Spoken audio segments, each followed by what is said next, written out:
Shalom. Pagi ini kita akan bersama-sama membaca firman Tuhan yang terambil dari Injil Yohanes pasal yang ke-15 ayat 1 sampai ayat ke-8. Yohanes pasal 15 ayat 1 sampai 8. Kita akan membacanya saling sahut bersautan. Saya akan mulai ayat yang pertama, lalu jemaat menjawab ayat yang kedua, dan seterusnya saling ganti bergantian sampai tiba pada ayat 8. Akulah pokok anggur yang benar dan Bapakkulah pemilik kebunnya. Ayat 2. Setiap ranting padaku yang tidak berbuah, dipotongnya, dan setiap ranting yang berbuah, dibersihkannya supaya ia lebih banyak berbuah. Kamu memang sudah bersih karena firman yang telah kukatakan kepadamu.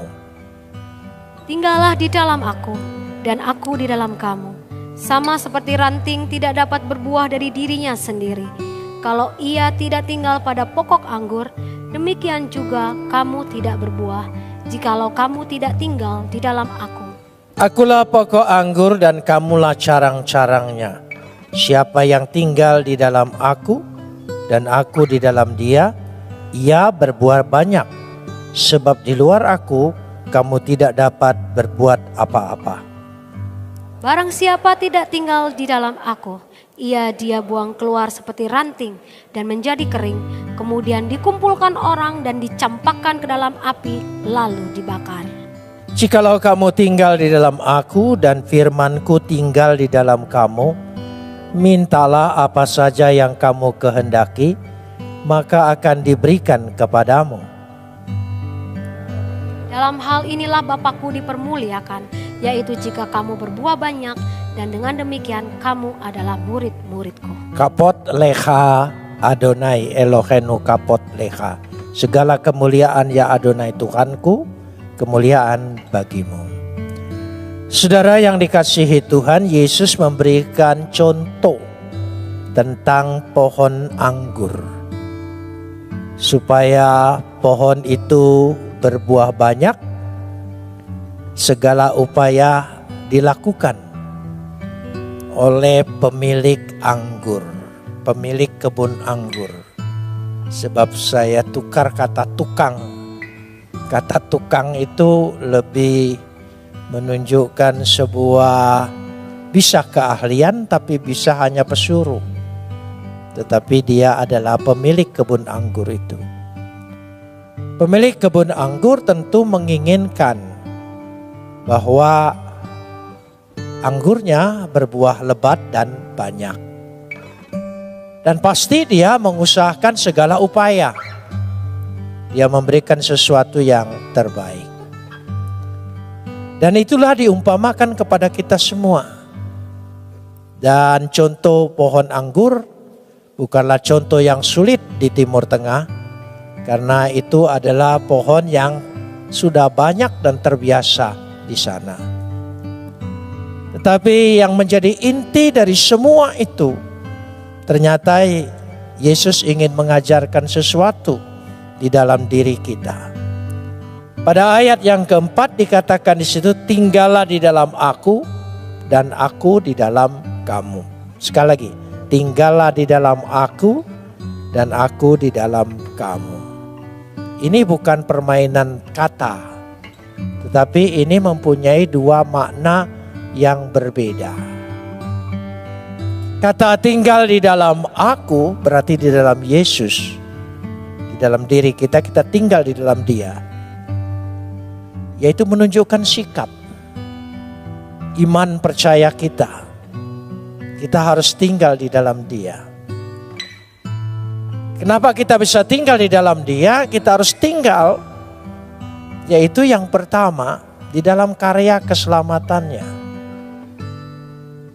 Kita percaya, kita menerima bahwa kita diselamatkan oleh Yesus.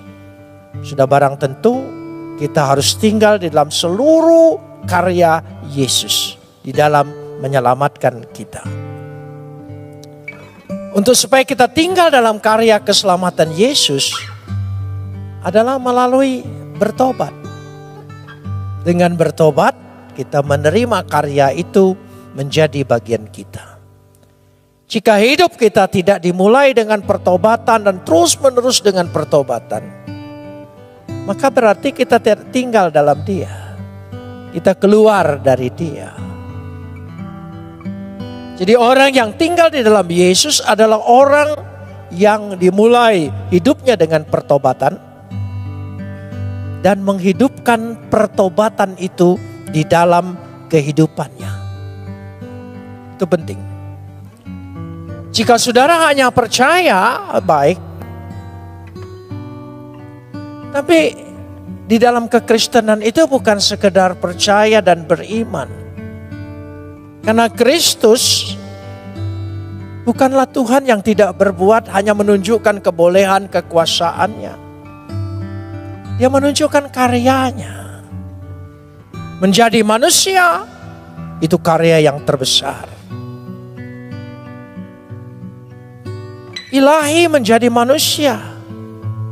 Mengambil tempat yang paling rendah. Dia menanggalkan semua keilahiannya. Mengambil rupa menjadi manusia. Itu karya yang terbesar. Kenapa dia harus lakukan itu? Karena Tuhan mencintai kita, mengasihi kita. Dan kita terima dengan apa? Bukan sekedar percaya, tapi terima dengan sikap pertobatan. Jadi kekristenan itu harus dimulai dengan pertobatan. Bertobat. Dan kita harus menghidupi kehidupan pertobatan kita terus. Itu berada dalam Yesus. Jika kita ingin tetap berada dalam Yesus, dalam zonanya, dalam kasih karunia-Nya, itu yang kedua. Dalam anugerahnya, kita harus berada di dalam karunia-Nya. Dalam lingkungan itu, lingkaran itu. Karena itu kita yang dikatakan di sini, kita harus hidup juga di dalam pengampunannya, penebusannya, pembebasan Yesus. Proses lahir baru. Proses kehidupan lahir baru terus menerus. Kita jelas dosa asal sudah diampuni. Tapi itu melalui satu proses untuk hidup dalam pengampunan terus menerus. Maka doa Bapa kami, ampunilah akan segala kesalahan kami, seperti kami juga telah mengampuni orang yang bersalah pada kami. Karena dua hal ini tidak bisa dipisahkan. Untuk mengampuni, minta ampun dari diri sendiri, itu mudah. Tapi mengampuni orang yang bersalah kepada kita, itu satu perkara yang sulit. Tapi kita harus hidup di situ. Kita harus menghidupinya. Jadi kita harus menyadari bahwa kita hidup tetap di dalam Yesus. Bukan tetap menjadi orang Kristen saja. Tidak pindah agama, bukan itu. Dari awal hidup dalam pertobatan, hidup dalam kasih karunia, hidup di dalam proses kelahiran baru. Lahir ya, itu pertama. Tapi tentu saja mengalami sebuah proses. Mengandung, makin hari makin nyata. Isi kandungannya makin besar, makin berwujud. Lahir baru seperti itu. Terus berproses dalam diri kita. Makin nampak citra Yesus di dalam diri kita. Lalu selanjutnya, sebetulnya ini poin yang keempat, hidup sebagai anak-anak Tuhan. Hidup sebagai anak-anak Tuhan adalah hidup di dalam Yesus. Karena Yesus yang mengangkat kita menjadi anak. Kita harus hidup di situ sebagai anak. bukan sebagai orang upahan, bukan orang yang di luar, sebagai anak. Bagaimana anak hidup dalam rumah tangganya, mengalami satu proses. Dia tidak mau keluar dari keluarga itu. Dia harus hidup, dia harus mengakui, dia harus merasakan, menikmati sebagai anak.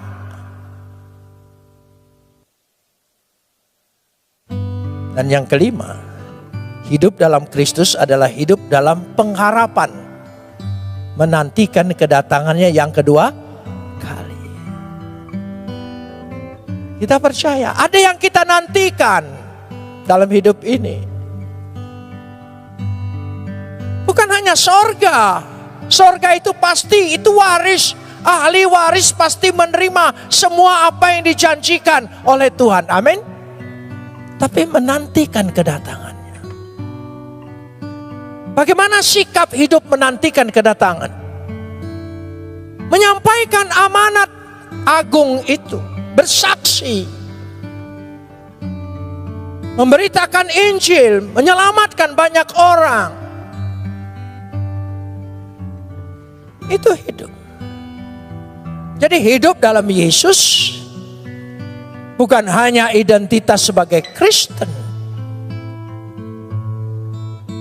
Jangan lupa, hidup harus yang dikatakan tadi, yaitu dalam karya keselamatan. Karya keselamatan itu bekerja terus. Karya keselamatan bisa kita terima karena pertobatan. Dan pertobatan itu harus dihidupi terus. Bukan sekali bertobat selesai semuanya. Sementara kita hidup dalam sebuah proses yang harus kita akui dalam daging. Jatuh bangun sebagai manusia. Kalau begitu bertobat langsung diangkat jadi malaikat tidak masalah. Tapi bertobat tetap dalam kedagingan kita. Kita berperang, kita berproses. Satu-satunya senjata untuk melumpuhkan bahwa proses itu kita menang. Bertobat. Pasti menang. Iblis tidak bisa punya kekuatan di situ. Tapi kalau engkau bertahan, kau merasa hebat, iblis bilang, kau belum jadi, aku sudah diciptakan. Itulah hidup dalam karya Kristus, hidup dalam anugerahnya, kasih karunia-Nya, bersyukur semata-mata hanya karena karyanya, kasih karunia-Nya, anugerahnya aku diselamatkan.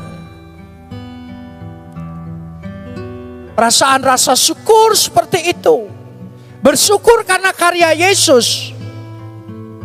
Saya tidak suka ada orang, kita bersyukur. Kamu masih utuh, lihat orang yang lumpuh. Itu jahat, itu hina. Untuk bersyukur kepada Tuhan, mencari contoh orang yang direndahkan seperti itu hina. Gak bisa. Kita bersyukur kita diselamatkan, orang lain celaka. Gak bisa kecelakaan orang dijadikan landasan, alasan engkau untuk bersyukur. Bukan. Kita bersyukur karena kasih karunia.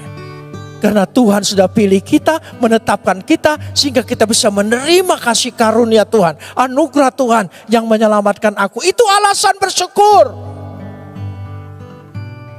Bersyukur engkau tidak di PHK. Coba lihat orang yang di PHK. Jangan selalu lihat ke atas, tapi lihat ke bawah. Itu istilah salah. Jadi kalau lihat ke bawah, saudara menghina yang di bawah. Lalu saudara bersyukur atas itu. Itu alasan yang paling keji, paling hina menurut saya. Kita bersyukur karena anugerah dari atas. Memilih kita tanpa membandingkan dengan orang lain. Hidup orang punya pergumulan sendiri punya perjalanan sendiri punya proses sendiri. Gak bisa dibanding-banding.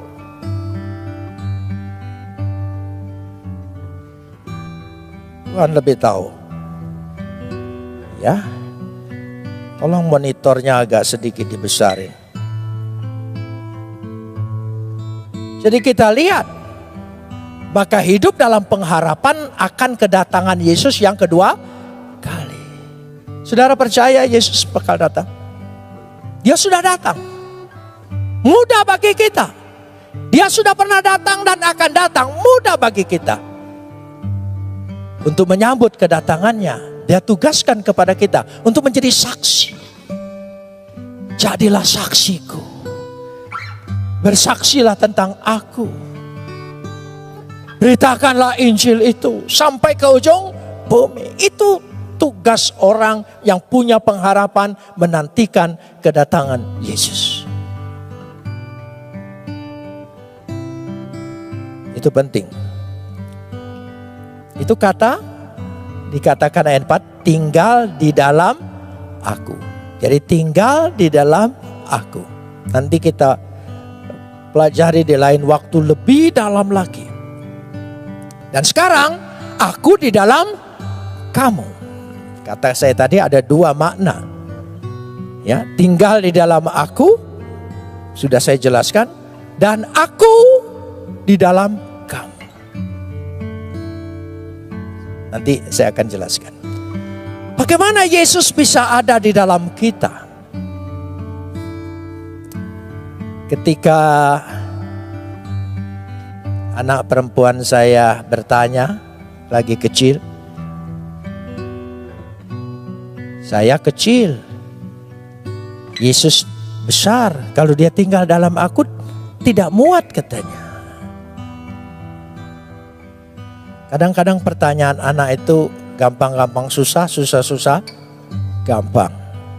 Jadi saya jelaskan, tentu saja tidak dalam wujud jasmani Yesus, tetapi di dalam roh.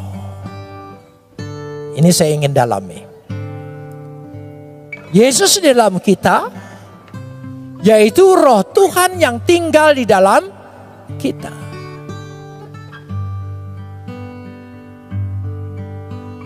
Saudara percaya roh Tuhan tinggal dalam kita? Itu bukan doktrin loh. Itu harus iman. Roh Tuhan tinggal dalam kita. Lalu kita kumpul seperti ini.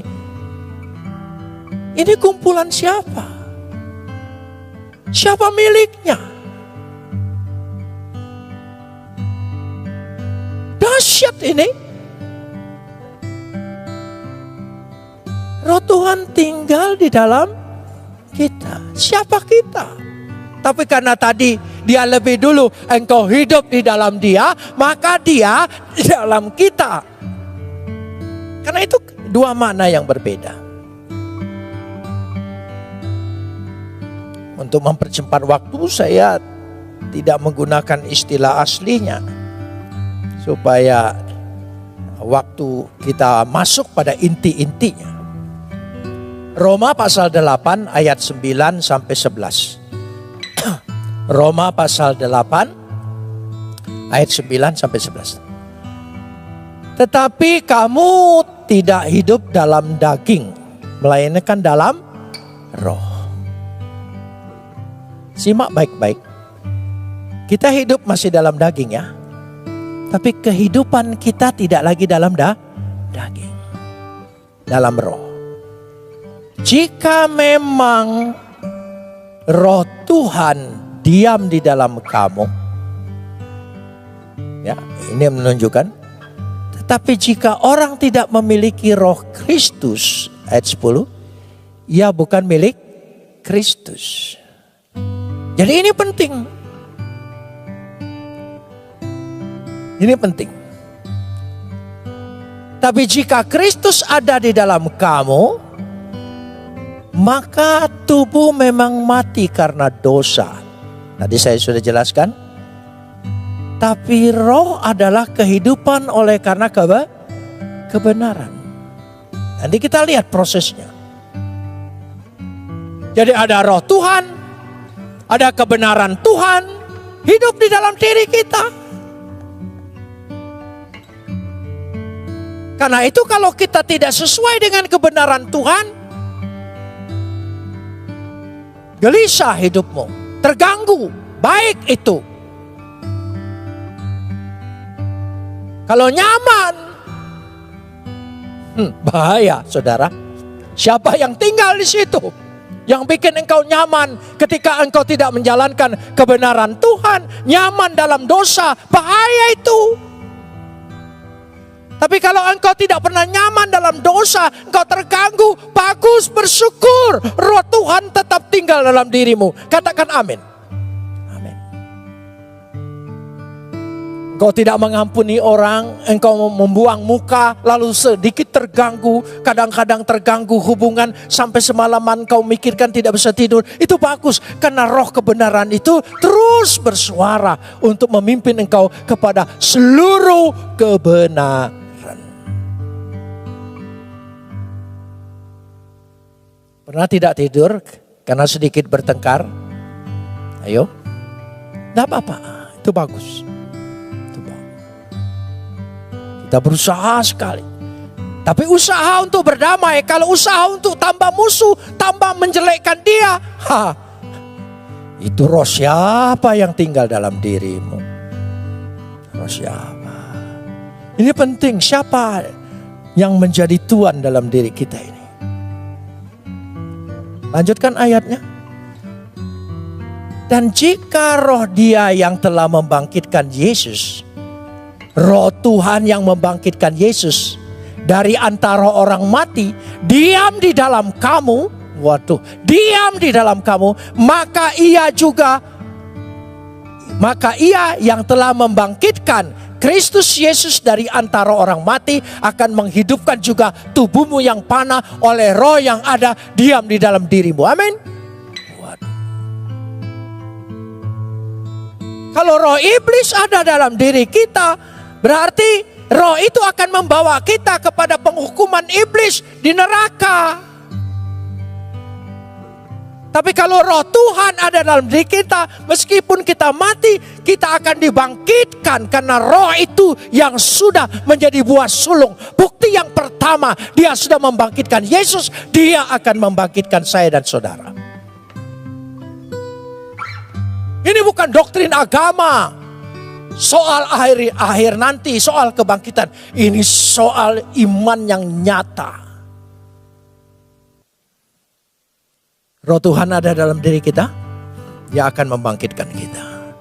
Tubuh yang daging ini memang fana, akan diganti tubuh yang baru. Tapi roh Tuhan itu kekal. Roh Tuhan itu kekal, tidak mungkin takluk kepada kematian.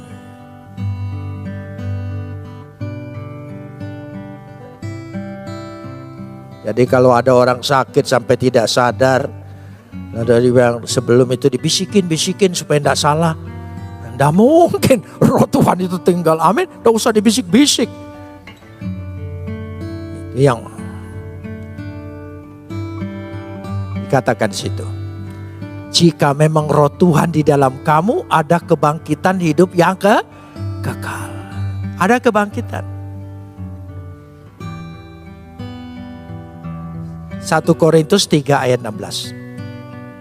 1 Korintus 3 ayat 16. Tidak tahukah kamu bahwa kamu adalah apa? Bait Tuhan. Dan bahwa roh Tuhan diam di dalam kamu. Kita sebagai apa? Bait Tuhan.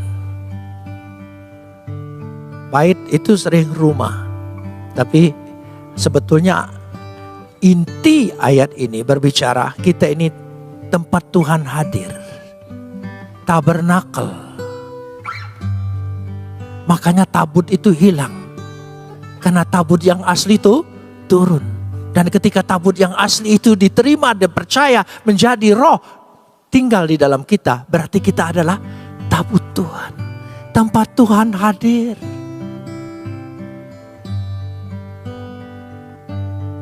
Amin. Luar biasa. Tuhan hadir dalam hidup kita. Kita tidak ditinggalkan. Dahsyat. Makanya imani dalam diri kita. Bukan hanya doktrin. Bukan hanya sekedar wahyu yang ada tertulis dalam Alkitab. Tapi yakin dan percaya.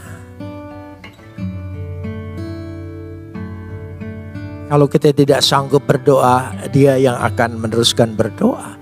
Kalau kita tidak sanggup berkata-kata, Dia yang akan berkata-kata. Sehingga kita menikmati.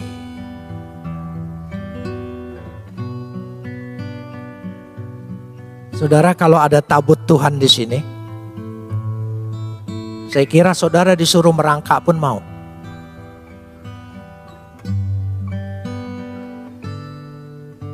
Karena tidak sembarangan yang salah pegang aja mati kan? Ya. Di sebelahmu itu tabut Tuhan loh. Loh ya. Ibu Nopa jangan macam itu, tabut Tuhan. Itu suamiku tapi tabut Tuhan. Luar biasa. Amin. Maka akan terciptalah persaudaraan dalam Kristus, Adelphos. Bukan hanya sekedar menghargai itu manusia dan saya manusia. Bukan. Manusia memang bagus. Kenapa manusia bagus? Coba saya menyimpang sedikit. Kenapa manusia bagus? Karena hanya satu-satunya manusia yang punya nilai. Makhluk lain tidak ngerti nilai. Coba taruh segepok uang jutaan oleh anjing, paling dicium sebentar. Manusia tahu nilai dia, ayo jujur. Nah, saudara, dia tahu nilai. Karena itu manusia pemegang nilai. Tapi nilai yang mana yang Tuhan berikan? Nilai kualitas. Bukan nilai angka.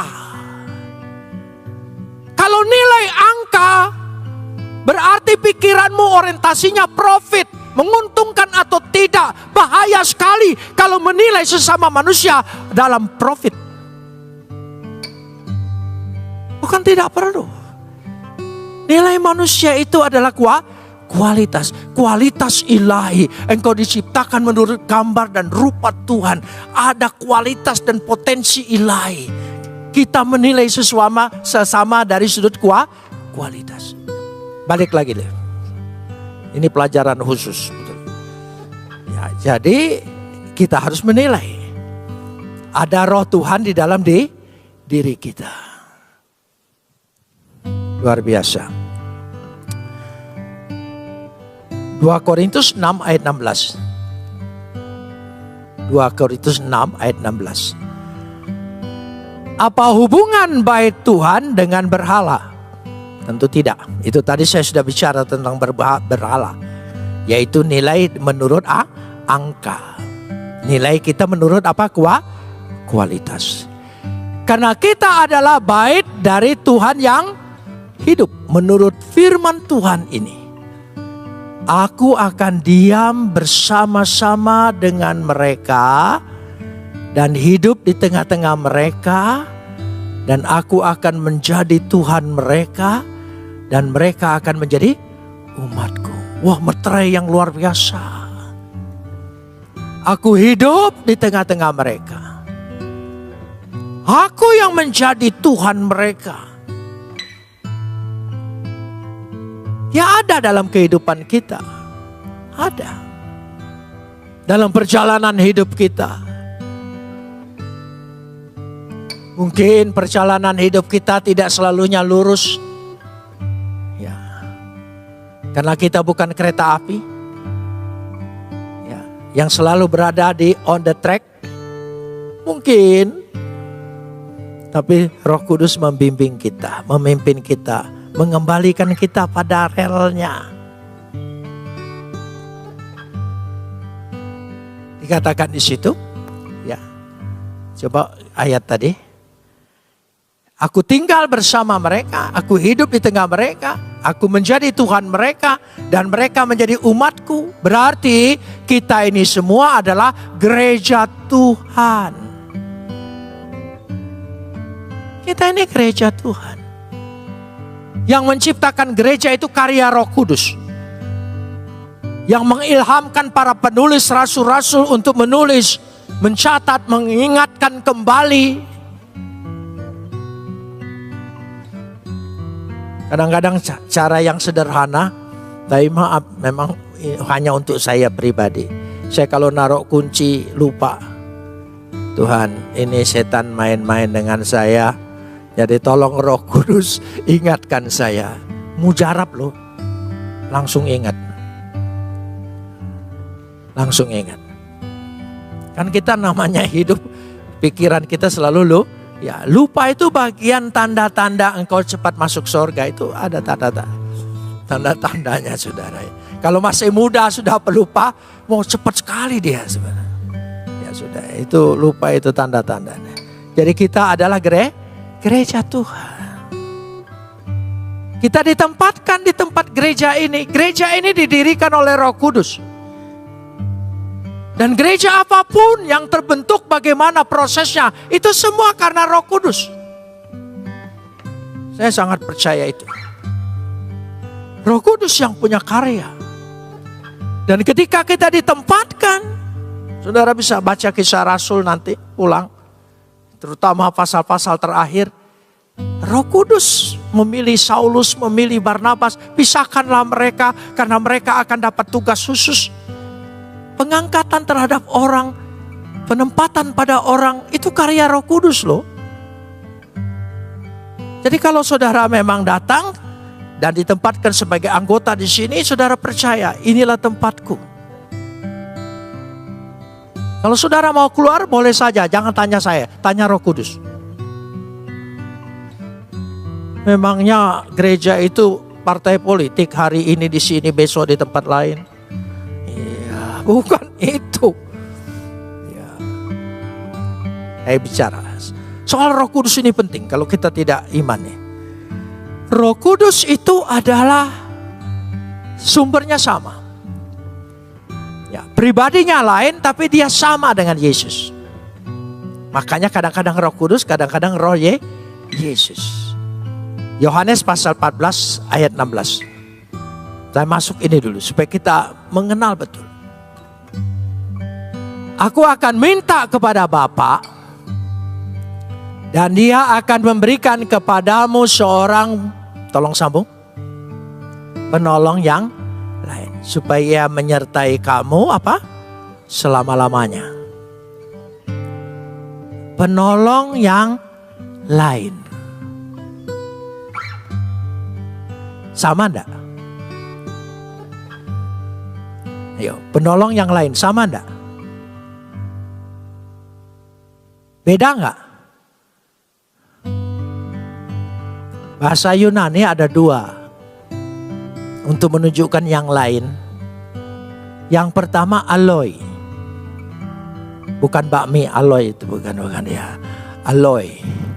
Aloi artinya ya beda tapi sama. Nanti kita lihat dari sumber yang sama. Kalau beda sama sekali, itu namanya heteros. Itu bedanya, heteros. Kalau bertentangan sama sekali namanya heterodok. Bisa mengerti? Jadi dia menggunakan kata aloi. Beda tapi sama. Kenapa sama? Sama-sama keluar dari Bapa. Sama-sama ilahi. Bahkan Yesus itu lahir karya siapa? Ayo udah saudara ya. Makanya jangan suka sepotong. Ya, kita lihat. Ya. Jadi sama. Yohanes 15 ayat 26. Yohanes 15 ayat 26. Jikalau penghibur yang akan kuutus dari Bapa datangnya. Jadi roh itu datang dari Bapa. Yesus datang dari Bapa. Roh kebenaran yang keluar dari Bapa. Dia akan bersaksi tentang aku. Kesaksiannya melalui rasul-rasul menulis, mengilhami kitab suci. Dia bicara siapa di sini? Yesus. Dia tidak bicara yang lain. makanya yang diberitakan firman adalah pribadi Yesus. Itu berarti orang diperintahkan, diurapi oleh Roh Kudus. Kalau dia memberitakan hal yang lain, itu bukan Roh Kudus. Gampang sekali. Roh Kudus, dia memberitakan sesuatu kepada kita, bukan yang lain. Kadang-kadang kita lebih banyak beritakan tentang diri kita. Tadi malam saya dibawa Tuhan ke sorga ketemu Yesus. Terus ternyata bekas salib Yesus itu di sini. Aliran yang sama bilang, ternyata bekas salib Yesus itu di sini, di sendinya. Saya bilang, kalau mau bohongin umat, mereka itu harus rapat dulu supaya sepakat gitu. Jangan bertentangan satu dengan yang lain.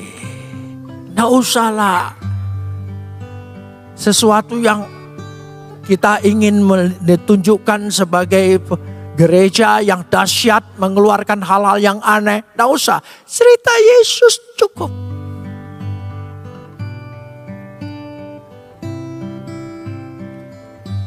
Karena Yohanes 16 ayat 13, Yohanes 16 ayat 13. Tetapi apabila ia datang roh kebenaran, tolong sambung. Ia akan memimpin kamu ke dalam seluruh kebenaran. Sebab ia tidak berkata-kata dari dirinya sendiri. Dia akan memimpin kamu kepada seluruh kebenaran. Karena itu, ya, dalam proses kita sudah menerima kebenaran. Yesus itu sendiri. Tapi kita terus terang saja hidup kita belum tentu seluruhnya benar dan tiap hari benar. Karena itu dia membimbing kita, menuntun kita supaya kita hidup dalam keseluruh kebenaran. Terus berproses. Pengetahuan iman kita, Alkitab kita terus berkembang sesuai.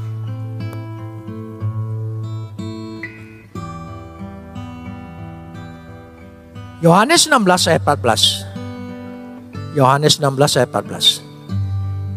Ia akan apa? Sekali lagi, Roh Kudus itu akan apa?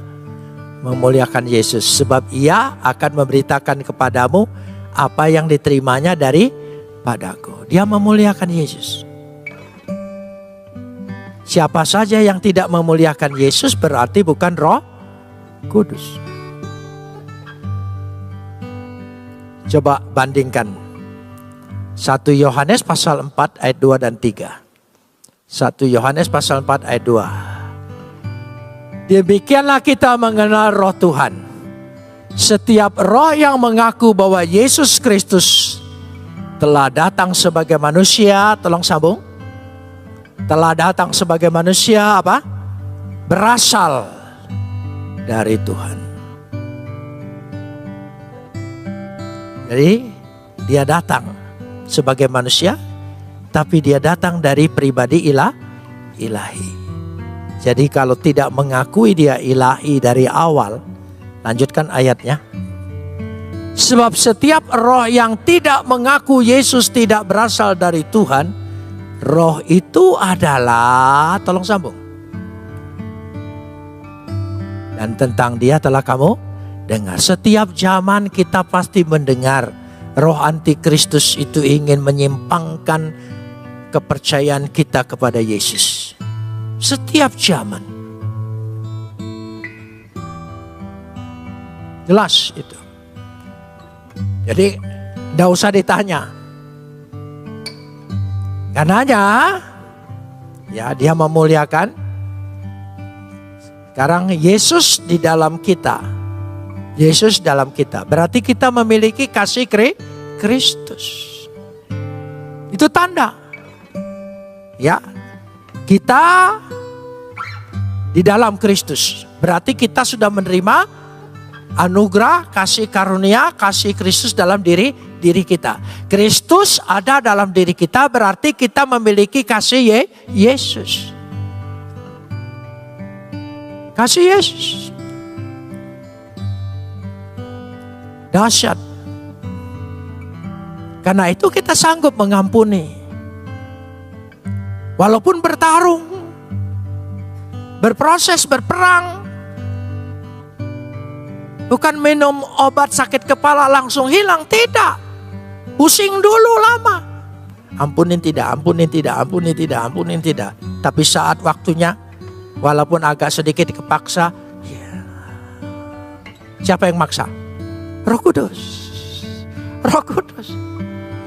Sebenarnya aku masih dendam dengan itu, tapi ya itu wajar. Kalau mengampuni orang yang tidak pernah berbuat salah dengan kita, itu mudah sekali. Makanya orang Barat suka bingung kalau ke Jepang. Karena orang Barat tidak gampang minta maaf. Tapi orang Jepang apa saja maaf, maaf, maaf. Sampai orang Baratnya bilang, kamu salah apa dan saya? Mau lewat aja, maaf, sumimasen.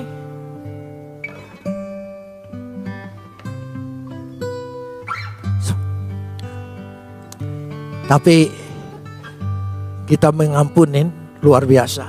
Saudara pernah mengampunin orang yang bersalah padamu? Jujur, pernah? Pernah? Wah, itu pengalaman dahsyat. Pengalaman rohani yang hebat. Tidak usah pengalaman ke surga. Itu lebih dahsyat, saudara. Saya kalau Tuhan bawa saya ke surga, saya akan pegang itu kaki malaikat. Tidak mau saya disuruh balik lagi. Saya tahu sini susah, sana enak, ini bolak-balik. Emangnya angkot, saudara. Nah, pengalaman yang hebat jika engkau bisa mengampuni orang.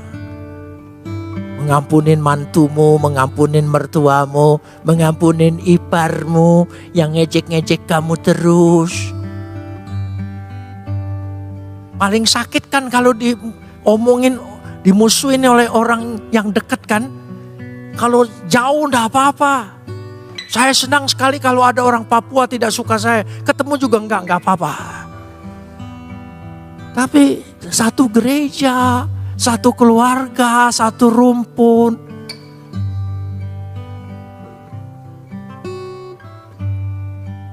Saudara pernah mengalami? Dan saudara ampuni? Itu pengalaman rohani yang dahsyat. Dahsyat, amin saudara. Itu mujizat. Hatiku bisa ngampunin orang. Mujizat yang besar.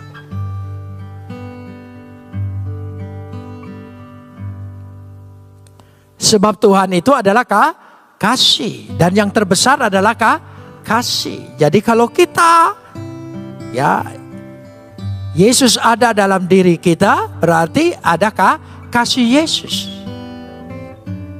Ada kasih Yesus. Yesus ada dalam diri kita, berarti kita punya pengharapan. Punya pengharapan. Dan memberikan pengharapan karena Roh Kudus. Coba baca Roma 5 ayat 5 dulu. Roma pasal 5 ayat yang kelima. Dan pengharapan tidak mengecewakan karena kasih Tuhan yang telah dicurahkan dalam hati kita oleh siapa? Roh Kudus yang telah dikaruniakan kepada kita. Roh Kudus itu memberikan pengharapan. Amin. Ada pengharapan dalam diri kita. Setiap ada masalah, ada persoalan, ada pergumulan, selalu saudara ada harapan meskipun kecil sekalipun muncul. Itu Roh Kudus berkarya. Ada harapan hari esok. Ada jalan keluar. Ada pemulihan. Ada berkat Tuhan yang tersedia. Katakan amin. Ya, Roh Kudus. Karena itu dahsyat sekali. Kalau Roh Kudus tinggal dalam diri kita, ayat yang kelima. Itu tadi baru bahas ayat 4 ya. Masih berapa ayat lagi? Siap-siap.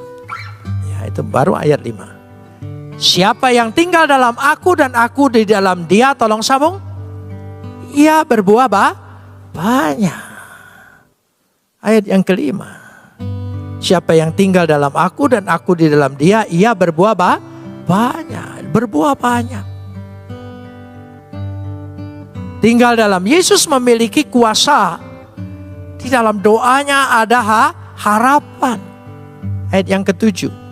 Jika kamu tinggal dalam aku dan firmanku tinggal dalam kamu, mintalah apa saja yang kamu kehendaki, maka aku akan diberikan kepadamu. Akan diberikan kepadamu. Ya, kalau ada kata sedikit berbeda, saya baca terjemahan baru. Ya, terjemahan baru. Jadi di situ, jadi kita punya kuasa doa. Dan yang ayat 8 terakhir, ya, yaitu pengusaha kebun anggur ini dimuliakan dengan kita berbuah banyak. Dia senang sekali, disenangkan hatinya, digembirakan karena dia berbuah, terus berbuah. Saudara punya tanaman di rumah buah-buahan?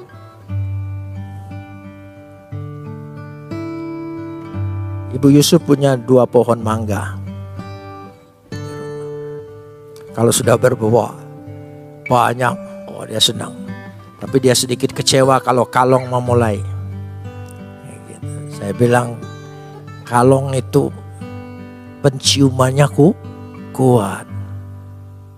Jadi dia tahu mana buah yang bagus atau tidak. Kalau sering kalong makan buah mangga kita, itu mangga kita istimewa. Gitu. Kalau tidak ada kalong yang datang, mangga kita asam itu saudara. Karena kalong tidak pernah ngerujak. Itu masalahnya saudara. Jadi dia tahu ini bukan seleranya. Tapi kalau harum, manis, oh itu bagus.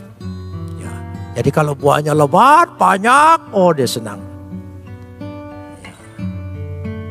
Jadi begitulah juga Bapa kita di sorga senang. Makin hari buah kita bertambah. Kalaupun buah kita sedikit dimakan kalong di sebelah gitu ya. Ya kan kadang-kadang sukacita kita hilang. Itu bukan karena yang jauh-jauh yang hidup di sebelahmu.